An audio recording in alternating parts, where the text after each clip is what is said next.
다윗이 어떤 사람인지에 대해서는 잘 아시죠? 다윗은 이스라엘 유다 지파의 이새라는 사람의 8번째 아들로 양을 치는 목동이었습니다. 어린 소년이었을 때 블레셋 나라의 골리앗 장군을 물맷돌로 이긴 장군이었죠. 그리고 왕의 사위가 됩니다. 그리고 왕의 미움을 사서 망명자로 10년을 살다가 이스라엘의 2대 왕이 된 사람, 그 사람이 바로 다윗 왕입니다.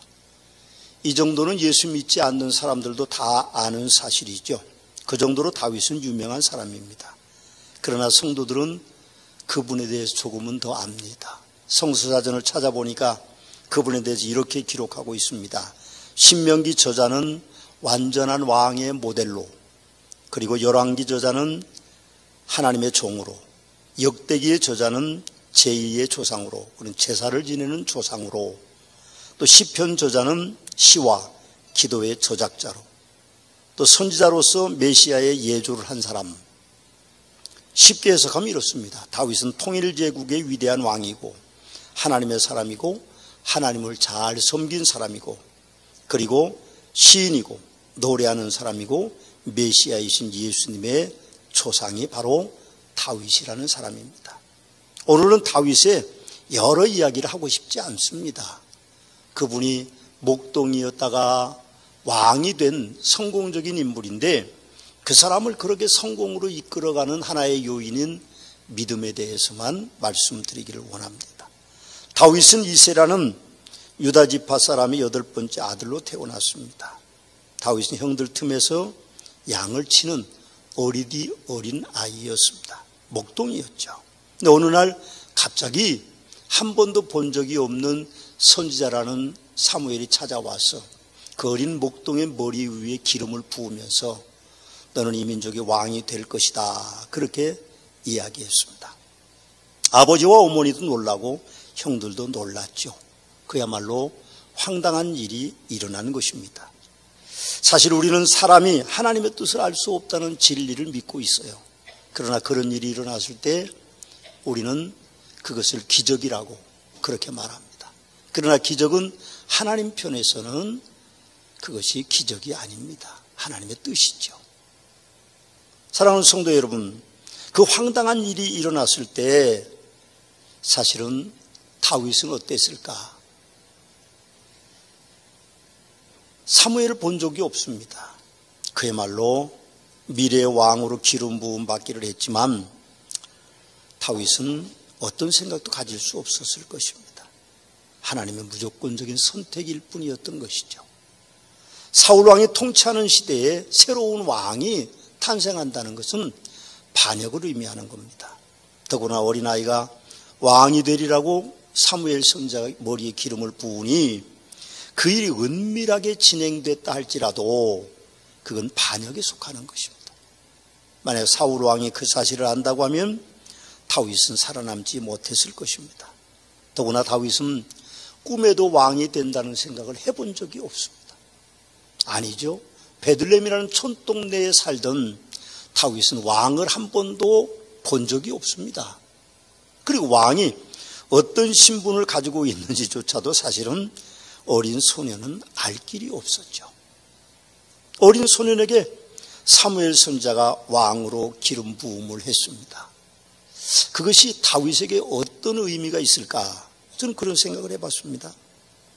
우리는 다윗의 위대함만을 생각할 수 있습니다. 그가 왕이었기 때문에 그렇죠. 그래서 생각하기를 다윗은 아마도 다른 소년들과 다르게 남달랐을 것이다, 그런 생각을 할 수도 있습니다. 그러나 다윗은 남닮은 아이가 아니었습니다. 남다른 아이가 아니라 그는 어린 소년이었고 일개 목동에 불과했습니다. 그런데 다윗은 형들이 6명, 한 명은 이름이 없습니다. 8번째지만 형 중에 7번째는 돌아가셨는지 아니면 후손을 남기지 않아서 후대의 사람들이 그를 기억하지 못하는지 모르지만 어쨌든 다윗은 형들이 다 불려간 다음에도 목동으로 그냥 양을 치는 데 현장에 있었습니다. 아버지도 설마 막내가 왕이 될 거라고는 생각하지 않았죠. 그 시대에는 장손들이 되게 왕위를 물려가는 시대니까 그렇게 생각했을 것입니다. 형들도 갑자기 불려오기는 와서 너희 중에 왕이 될 사람이 있을 것이다. 그리고 기름병을 들고 있는 사무엘을 봤지만 설마 막내 다윗이 왕이 된다는 생각은 해본 적도 없을 것입니다. 그냥 형들에게는 막내고 아버지에게는 어린 아들로만 생각했던 것이죠. 그 사실을 우리는 엘리압이라는 장형의 모습에서 보는데, 골리앗과의 전투를 벌이려고 나가기 전에 다윗은 내가 골리앗과 전투하겠다 그렇게 어린 소년이 이야기했더니 엘리압이 뭐라고 말했는가 하면 이렇게 말합니다. 내가 어찌하여 이리로 내려왔느냐? 들에 있는 양들을 누구에게 맡겼느냐? 나는 내 교만함과 내 마음의 완악함을 아노니 내가 전쟁을 구경하러 왔도다. 그렇게 나무랍니다. 그 광경을 보면 우리는 사무엘의 기름 부음을 빼앗긴 그 형의 약간의 원망도 그 속에 있어요. 그 어린아이에게 형은 그렇게 말합니다. 내 교만과 내 마음의 완악함을 안다. 저는 그 본문을 보면서 그런 생각을 했습니다. 아마도 다윗은 기름 부음을 받는 순간에 자신이 왕이라는 믿음을 가졌던 것이 아닌가. 그래서 형들에게 어떤 미움을 사는 계기가 아닐까 그런 생각을 해봅니다. 여러분, 성경을 보시면요, 다윗의 형들이 6명입니다. 그럼 다윗이 왕이 된 이후에도 형들의 이름은 나와 있지 않습니다. 적어도 고을의 수장을 시키든지 아니면 뭐 백부장을 시키든 천부장을 시키든지 아니면 어떤 대신을 시킬 수도 있을 텐데 다윗은 형들의 아무도 등용을 시키지 않았습니다. 글쎄 그것을 어떻게 해석해야 될까요? 아마 여러분들의 삶의 자리를 보고 그렇게 봐도, 사람들의 삶의 자리를 봐도 형제 사이가 그렇게 썩 좋았던 것은 아닌 것 같습니다. 그 요인이 다윗은 왕이 된다는 믿음을 가지고 있고 형들은 그런 믿음이 없었기 때문에 이루어진 일이 아니었을까 그런 생각을 해봅니다. 이건 제 개인적인 생각입니다. 학자들은 아무도 그런 이야기를 하고 있지 않습니다. 그러나 어린아이 다윗은 역시 믿음의 사람이었습니다. 사울왕 앞에서 다윗은 면접을 봅니다. 그리고 자기 소개서가 사무엘상에 기록되어 있는데 이렇게 기록되어 있습니다. 주의 종이 아버지의 양을 지킬 때에 사자나 곰이 와서 양떼에서 새끼를 물어가면 내가 따라가서 그것을 치고 그 입에서 새끼를 건져내었고 그것이 일어나 나를 해하고자 하면 내가 그 수염을 잡고 그것을 쳐 죽였나이다. 그렇게 소개서를 기록하고 있습니다. 저는 다윗이 기름 부음을 받은 이후에 사자나 곰을 두려워하지 않았을 것이라고 생각합니다. 여러분, 제가 삼손에 대한 설교를 2주 전인가 드렸습니다. 그 삼손의 경우를 보면 여호와의 영이 그에게 임할 때에 용사가 됐습니다. 삼손을 보면서 우리는 그런 말씀을 드렸죠. 여호와의 영이 갑자기 임하니 낙이 특별을 들고 600명, 700명 그렇게 전쟁터에 나가듯 적군을 물리치는 그런 이야기들이 기록되어 있음을 우리는 봅니다. 여러분, 다윗도 하나님의 영이 임하니 초능력 소년이 된 것이라고 저는 생각합니다. 어린아이 다윗이 기름 부음을 받은 후에 능력자가 된 것이 우리는 골리앗과의 전투에서 드러납니다. 3개월 동안 골리앗이 매일 나와서 이스라엘 병사들을 조롱합니다. 그리고 여호와 하나님을 조롱하죠. 그런데 누구도 골리앗 앞에 나서는 장수가 없었습니다. 기골이 장대한 오늘날로 보면 290cm 이상 되는 거구의 장수가 나와서 이야기할 때 전투하려고 생각했던 그런 군사는 없었던 것이죠. 그러나 다윗은 여호와 하나님의 이름을 위해서 골리앗과의 전투를 신청합니다. 근데 참 재미있는 거는요, 골리앗 장군이 그 큰 키로 이스라엘 진영을 내려다보니까 조그만 녀석이 하나 와가지고, 갑옷도 안 입은 조그만 녀석 하나가 와가지고 전투 대장으로 나오니까 골리앗이 쳐다보고 뭐라고 그러면 이렇게 말합니다. 내가 나를 개로 여기냐? 막대기를 가지고 내게 나왔느냐? 그렇게 그를 저주하면서 들짐승밥이 되게 해주겠다. 심지어는 여호와의 하나님의 이름을 모욕합니다. 그때 다윗은 그렇게 이야기합니다. 너는 칼과 창과 단창으로 내게 나오거니와 나는 만군의 여호와 이름으로 내가 모독하는 이스라엘 군대의 하나님의 이름으로 내게 나간다. 오늘 여호와께서 너를 내 손에 넘기시리니 내가 너를 쳐서 온 땅에 이스라엘의 하나님이 계신 줄 알게 하겠고 또 여호와의 구원하심이 칼과 창에 있지 아니함을 이 무리에게 알게 하리라. 전쟁은 여호와께 속한 것이다. 그렇게 말합니다. 여호와 하나님을 믿는 믿음이 아니라면 그 어린 소년이 사실은 사자도 사실은 곰도 골리앗 장군도 이길 수 없었을 것입니다. 우리 부모인 우리 아이들을 조금 높여줘야 될 필요성이 있어요. 근데 부모들은 대개 아이들이 좀 오버하는 듯하면 절제를 시킵니다. 뭐 대통령 된다 그러면 네가 뭔 대통령이 되냐? 그럼 대통령이 될 수도 있는데 어렸을 때 길을 꽉 꺾어 놓으니까 사실은 대통령이 못 될 수도 있습니다. 우리의 삶이 마음만 있고 또 우리의 삶이 전투력만 있고 무기만 가지고는 인생에 성공할 수가 없습니다. 우리에게는 믿음이 필요하죠.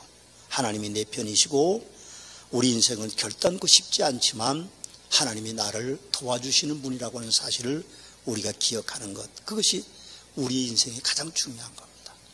여러분, 믿음이 없으면 매일매일 우리 삶이 불안해질 것이고 불안전할 것입니다. 그러나 믿음의 사람들에게는 하나님이 함께 하시기 때문에 매일매일 평안할 것입니다. 그리고 더 좋은 미래를 꿈꾸게 되는 것이죠. 그래서 우리가 삶의 전투에서 평안을 축복으로 얻는 것은요, 오직 믿음으로만 이루어지는 일입니다.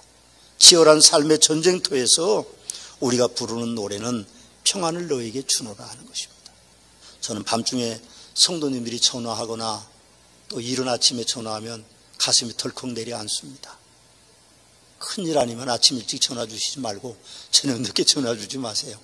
누가 돌아가셨냐, 아니면 교통사고 났나, 무슨 일이 있나 덜컥덜컥 가슴이 내려앉아요. 살면서 저처럼 그렇게 안타까운 일들을 겪는 분들이 아마 거의 대부분일 겁니다. 미래가 사실은 불투명하죠. 연세가 드신 분들은 은퇴하고 모아놓은 돈이 없어서 사는 것이 참 어려운 분들이 우리 주위에는 너무 많습니다. 우리 교회 안에도 참 많아요. 참 제가 답답하고 안타깝습니다. 참 어렵죠. 그러나 우리 때는 아무것도 부모에게 물려받지 못하고 살았고 결혼했기 때문에 집도 겨우 한 채, 그것도 못 마련하는 분들이 계시고 자식 가르치냐고 돈을 다 써서 아무것도 없는 분들이 너무 많습니다. 내일은 어떻게 살까? 모레는 어떻게 살까? 내 미래는 과연 어떨까? 그런 생각을 가지고 불안하게 삽니다. 그러나 어떤 경우에도 우리는 믿음을 잃지 않아야 됩니다. 하나님은 내 편이십니다. 하나님은 여러분들 편이십니다. 또 다윗은 최고의 권력자 사울왕 앞에서도 믿음을 잃지 않았습니다. 사람은 권력 앞에 초심을 잃어요. 그러나 다윗은 자신을 잘 아는 소년이었죠. 골리앗을 대적할 장수가 없었지만 자신은 하나님이 함께 하신다는 사실을 깨닫고 그렇게 살아왔기 때문에 다윗이 자원하여 골리앗과의 전투를 원했습니다. 사울 왕의 하사품인 왕의 갑옷과 칼을 거절했습니다. 왜 거절했을까요? 갑옷이 필요하고 왕의 칼이 필요했을 텐데. 물론 성경은 그 갑옷이 거추장스러웠다고 말하고 칼이 원체 무거웠기 때문에 들지 못했다, 그런 이야기를 하고 있습니다만 저는 그렇게만 생각하지 않습니다. 다윗은 갑옷과 칼의 능력이 있다고 믿지 않았던 것이죠. 여호와 하나님께서 자기가 살아오면서 주셨던 막대기와 물맷돌, 그것이 그의 전체의 무기였고 그것이 그의 믿음이었습니다. 왕 앞에 갑옷을 벗어놓고 왕의 칼을 도로 왕에게 드리면서 나는 여호와의 이름으로 가겠다고 하는 믿음을 가지고 골리앗과의 전투를 나갔던 것입니다. 사람은 권력에도 집착하죠. 사울왕은 권력을 잃지 않으려고 이성을 잃었습니다. 사위와 충실한 부하장군 다윗을 죽이려고 10년 동안 군사를 이끌고 국경을 넘나들었습니다. 사위 다윗을 시기하여 결국 다윗의 아내였던 딸 미갈을 다른 남자에게 시집을 보내는 이성을 잃는 행태를 보이고 있습니다. 물론 다윗은 사울왕을 능가하는 전투력과 정치력을 가지고 있었습니다. 사람들은 그렇게 노래했습니다. 사울이 죽인 자는 천천히요, 다윗이 죽인 자는 만만이라고. 동요처럼 불리워졌어요. 그만큼 다윗의 인기가 사울을 능가했습니다. 다윗은 사울왕을 해칠 기회를 여러 번 가졌습니다. 그때마다 사울왕을 해치지 않았습니다. 대부분 사람들은 환난을 당하면 평정심을 잃습니다. 그리고 인간의 밑바닥 본색을 드러내는 것이 사람이죠. 그러나 다윗은 배신자의 길을 걷지 않았습니다. 배신은 인간이 짓는 최악의 죄악인 것이죠. 그런 이유로 하나님께서 다윗을 내 마음에 합한 자라고 하신 것일 수도 있다. 저는 그런 생각을 갖습니다. 사울왕도 배신하지 않는 다윗에게 사무엘상 26장 25절에 보면 축복합니다. 사울이 다윗에게 말합니다. 내 아들 다윗아, 내게 복이 있을지로다. 내가 큰 일을 행하겠고 반드시 승리를 얻을 것이라고 멀리서 다윗에게 사울이 축복합니다. 여러분, 다윗은 환난을 당할 때에도 믿음의 사람이었습니다. 믿음으로 산다는 것은 눈에 보이는 것을 따라 내 의지대로 행하는 것이 아닙니다. 성도라는 이름을 명예롭게 하나님으로부터 선물 받은 우리는 환경에 따라서 변화돼서는 안 되죠. 내 방법, 내 욕심, 세상 사람들의 인위적인 수단 방법을 따르는 상황윤리자가 돼서는 안 될 것입니다. 다윗이 왕이 되는 과정은 쉽지 않은 일이었습니다. 아버지의 편견을 넘어서야 되고, 형들의 시기심을 넘어서야 되고, 골리앗의 위험을 넘어서야 되고, 사울 왕의 광기를 넘어서고, 블레셋 땅에서 아기스 왕 앞에서 망명성을 할 때 미친 척하고 침을 흘리고 수염을 흘려야만, 수염에도 침을 흘려야 살아남을 때도 있었습니다. 그리고 헤브론에서 반쪽 나라 왕으로 7년 6개월 동안 살 때 사울의 아들 이스보셋과 전투를 벌여야 되는 어려운 상황이 그에게 전개됐죠. 또 그에게 가장 유혹이 됐던 것은 백성들의 다윗을 향한 리더십을 인정하는 일이었습니다. 다윗은 그 유혹도 넘어설 수 있었습니다. 그래서 비로소 그는 통일제국의 왕이 될 수 있었던 것입니다. 그렇게 어려운 생활 중에도 믿음으로 산다는 것은 참 믿음의 소유자가 아니면 가능하지 않는 것입니다. 사랑하는 서문학교 성도 여러분, 혹시 우리 인생이 그렇게 어렵지 않나요? 사업이 실패하지는 않으셨습니까? 혹시 가난하시지는 않습니까? 혹시 건강을 잃지는 않으셨습니까? 혹시 배우자를 먼저 보내시고 외로워지시지는 않았나요? 혹시 사람들이 여러분 곁을 떠나가서 쓸쓸하지는 않으신지요? 그래도 우리는 믿음을 지켜야 합니다. 우리가 믿음의 사람이니까요. 하나님을 향한 믿음을 지닌 다윗은 그 믿음이 성취되듯이 여러분의 믿음이 성취되는 날들이 저는 분명히 올 것이라고 확신합니다. 우리는 히브리서 11장을 믿음의 장이라고 말합니다. 1절에 보면 믿음은 바라는 것들의 실상이요 보이지 않는 것들의 증거다, 그렇게 시작합니다. 여러분, 바라는 것들의 실상이고 보이지 않는 것들의 증거는 다윗에게 적용하면 이렇습니다. 어린 목동 다윗이 왕이 된다고요? 망명자로 10년 동안 도망다니고 겨우 잡류들을 모아서 골목대장이나 하는 다윗이 왕이 되었다고요? 이 희한한 일은 하나님을 믿는 믿음 안에서 다윗에게 주어진 축복입니다. 우리도 인생을 살면서 믿음이 있어야 됩니다. 그래서 믿음을 가진 이 다윗은 왕이 될 수 있었던 것이죠. 다윗은 왕이 돼서 우리아의 아내를 범했습니다. 여러분, 이게 얼마나 큰 죄입니까? 그러나 나단 선지자의 책망을 그대로 순종합니다. 그가 왕이 돼서 성공을 거두었는데도 그는 믿음을 잃지 않았습니다. 그 안에는 여전히 왕의 권세가 있는 것이 아니라 하나님이 계셨던 것이죠. 밧세바에게서 난 아들이 병들어 죽었을 때도 하나님을 원망하거나 그러지 않았습니다. 그러나 아들이 병들어 있을 때에 금식했습니다. 여호와의 성전에 가서 꿇어 엎드려서 오랜 동안 금식했습니다. 그 아들이 죽었습니다. 부하들이 와서 대왕이여, 아들이 돌아가셨습니다. 그때 왕은 일어나서 음식을 먹었습니다. 신하들이 그렇게 물었습니다. 왕이여, 어떻게 왕은 아드님이 아플 때는 금식하고 돌아가시니까 왜 식사를 하십니까? 다윗이 그렇게 말했습니다. 내 뜻이 아니라고요. 다윗 왕의 대표적인 시가 시편 23편입니다. 여호와는 나의 목자시니 내게 부족함이 없으리로다. 그가 나를 푸른 풀밭에 누이시며 쉴만한 물가로 인도하시는도다. 내 영혼을 소생시키시고 자기 이름을 위하여 의의 길로 인도하시는도다. 내가 사망의 음침한 골짜기로 다닐지라도 해를 두려워하지 않을 것은 주께서 나와 함께 하심이라. 주의 지팡이와 막대기가 나를 안위하시나이다. 주께서 내 원수의 목전에서 내게 상을 차려주시고 기름을 내 머리에 부으셨으니 내 잔이 넘치나이다. 내 평생에 선하심과 인자심이 반드시 나를 따르리니 내가 여호와의 집에 영원히 살리로다. 이 시를 쓰고 이 노래를 부른 그 시기가 다윗이 어린 시절이 아니라고 합니다. 왕으로서의 어떤 권세를 누릴 때가 아니라고 말합니다. 그가 노년에 여호와는 나의 목자시니 내게 부족함이 없으리라고 노래하고 있다고 합니다. 다윗 왕의 여러 사건들은 다윗이 왕이 된 후에도 교만하지 않았다는 것을 보여주는 결정적인 사건들입니다. 그는 믿음을 잃지 않았죠. 그분의 마음 안에는 왕위보다 하나님이 계셨던 것을 그의 삶이 증명해 주고 있습니다. 다윗이 마지막 우리에게 주는 말씀이 있습니다. 저는 이게 별로 드리고 싶은 말씀이 아닌데 저에게 주신 영감이 있어서 드리고 싶습니다. 그냥 이전에 딱 끝냈으면 다윗이 위대한 왕이다. 그럼 얼마나 좋겠어요. 저도 좋고 여러분도 듣기 편할 텐데 조그만 1분 정도는 불편한 단어가 될 수도 있습니다. 다윗은 왕이었습니다. 이루지 못할 일들이 없었을 것 같습니다.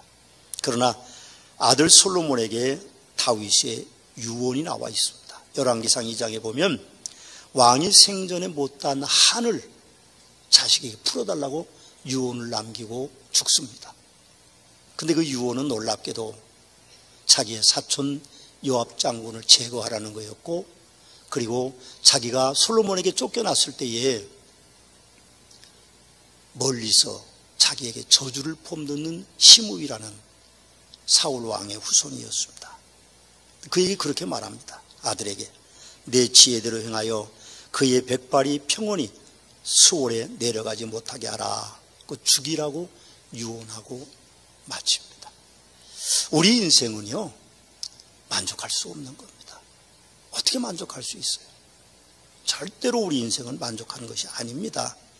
그러나 다윗은 오늘 우리에게 인생이 만족할 수 없지만 믿음 안에서 사는 자에게는 축복이 있다는 진리를 전해주고 있습니다.